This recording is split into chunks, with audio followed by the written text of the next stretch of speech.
You're listening to the Mannered Podcast.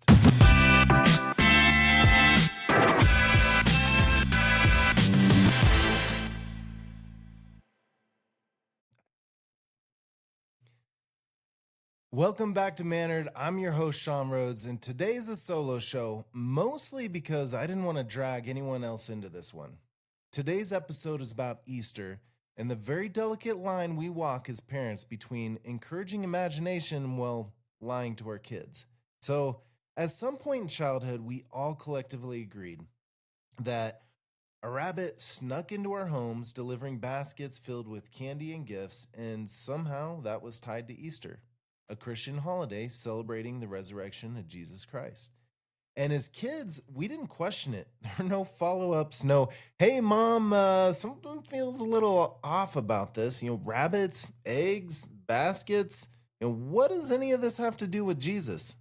But we didn't ask those questions because the source was trusted. And that's where this gets interesting. The same people telling us that story are also telling us another one that isn't meant to be symbolic or seasonal, but foundational. So today on Mannered, I want to talk about something a little uncomfortable. Are we lying to our kids for fun? And does that make it harder for them to believe us when it actually matters? So let's start here, because this wasn't some coordinated parenting conspiracy. Nobody sat down in a boardroom and said, all right, here's the plan. We're going to introduce a rabbit that lays eggs and just, fills up baskets with candy, breaks into people's homes, and it's going to sell a lot of candy and flowers. No, this was actually a mashup. Eggs have been symbols of new life for thousands of years. Spring, rebirth, renewal, that all makes sense. And then the bunny shows up. From old European folklore, rabbits, known for, let's just say, being pretty productive, became symbols of life and growth. And somewhere along the way, those two things met Easter, a celebration of resurrection, of new life. And we just blended it. It blended all together. And over time, it became tradition, then ritual, then expectation.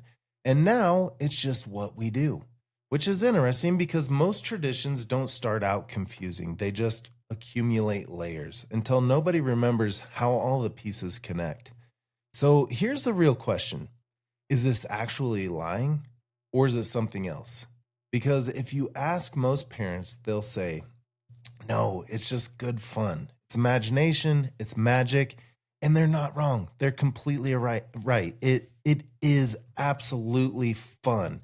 I mean, one of the things I look forward to most in becoming a parent were things like this, the playful imagination creation. I mean, I've done so many fun things from, hiding presents under the Christmas tree to, getting creative with Easter baskets. But, I even made my oldest daughter, when she was young, think that she was part of this secret spy kid academy. I delivered a briefcase filled with all of this, information in it, and had her own code name and all of this stuff. It's fun to play into that kid's imagination. But child development experts, even people like Jean Piaget, talk about how kids naturally live in a world of imagination. So for kids, fantasy and reality aren't cleanly separated yet. So when we tell them about the Easter Bunny, they're not evaluating it like a detective. They're receiving it like a story. But here's where things shift. At some point, kids grow out of that phase. They start asking questions. They start connecting the dots, the old FBI board with the yarn drawn in between thumbtacks and all that kind of stuff. And eventually they figure it out. And at that moment right there is fascinating, because it's not just, oh, the bunny isn't real. It's, wait, you knew and you told me anyways? And for most kids, it's not traumatic. It's not some sort of huge trust collapse, but it is a moment. It's a recalibration, where they quietly start to realize even trusted sources can tell stories that aren't true. And this is where things get a little more delicate. So Because Easter isn't just about baskets and candy, it's about the resurrection of Jesus. And for many families, that's not symbolic. That's not seasonal. It's central. It may be the most central to the Christian religion. So now you've got two ideas being presented. One, a magical story that turns out not to be true, and another, a spiritual truth that is very much what you want your child to believe. And here's the thing, to a child, those don't come from two different categories. They come from the same place. You. You're the narrator. So when one story gets reclassified, it's not crazy to think that they might quietly start evaluating the others.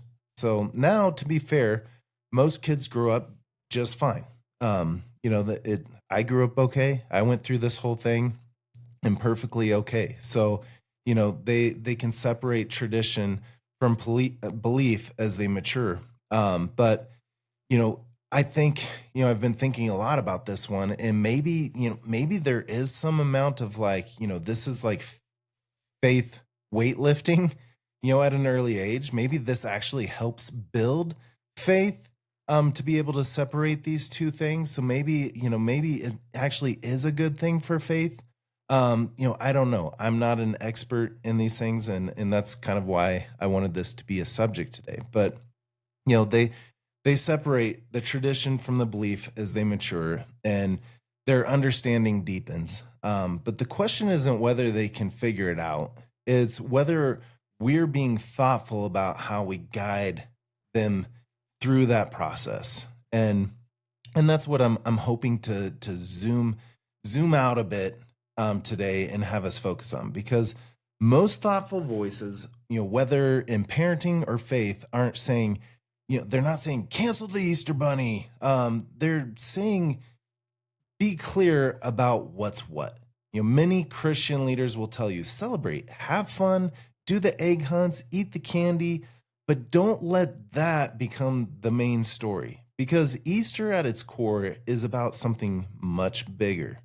And from a parenting standpoint, a lot of experts suggest something similar. You don't have to eliminate imagination, but you do want to protect trust, which might mean, framing things as tradition instead of fact.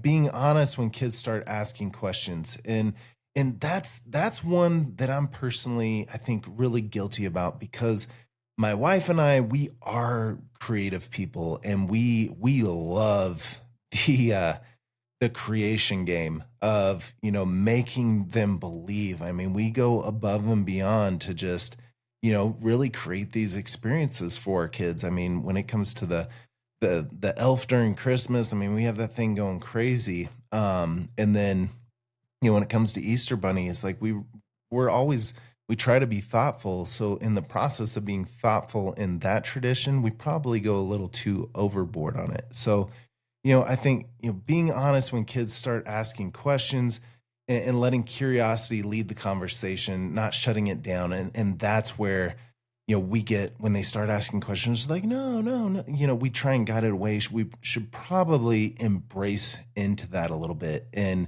rather than really trying to push them away from the man behind the curtain kind of thing. So, not shutting it down, not doubling down, but walking, with them through it.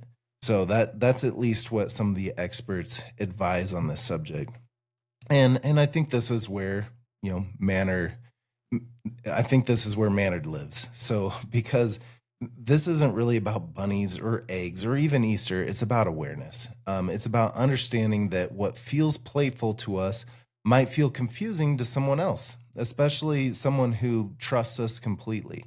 Good manners isn't about being perfect, it's about being thoughtful.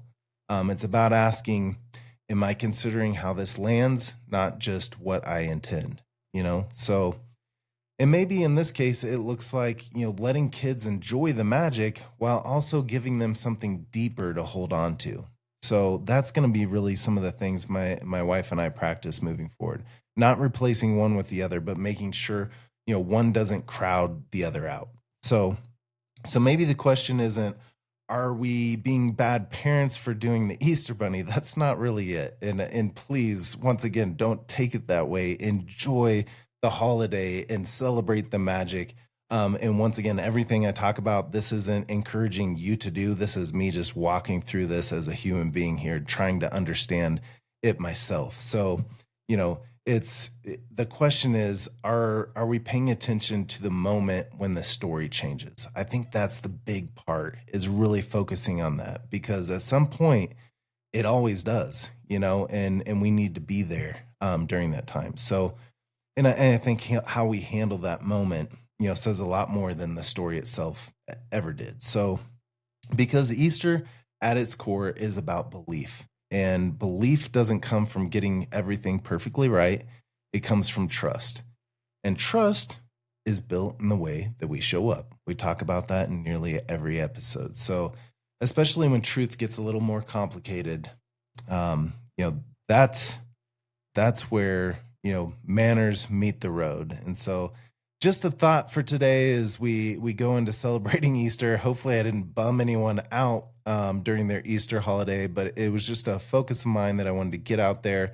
If you're watching this the day before Easter or on Easter or after Easter, it's once again, celebrate, have fun. At the end of the day, it's all about joining family in celebration. But realizing that creating that magic can happen in multiple ways, and it's not necessarily lying. Embrace the imagination, but also just be aware of that moment, so you can be there with facts, and just be there with presence, and walk your child through it, to where they truly understand and still have that level of trust with you, and embrace the true story, whatever that is. In any religion, that's what the focus is. And it really makes me think back on the day where I was invited to a Seder dinner from one of my Jewish friends, and we sat down with his family and had Seder dinner. And I thought it was amazing because we literally went through the tradition that was, thousands of years old, of telling the story, the whole story. We each read parts of it. We each had, the different things to do during that dinner, and the playful games that came along the way. The kids had a blast with it. There was not really a make believe item in but the kids still had a blast with it. So it was embracing the traditions of the religion, in a true story fashion, by also incorporating things that were fun for kids. So whatever that looks like for you and your family, I think just the main mannered approach for this one is just be conscious about it, be aware of it, and have fun with it. So thanks for being here, and this is Mannered, and happy Easter, happy times to you all. Thanks for being here. Bye. You're listening to the Mannered Podcast.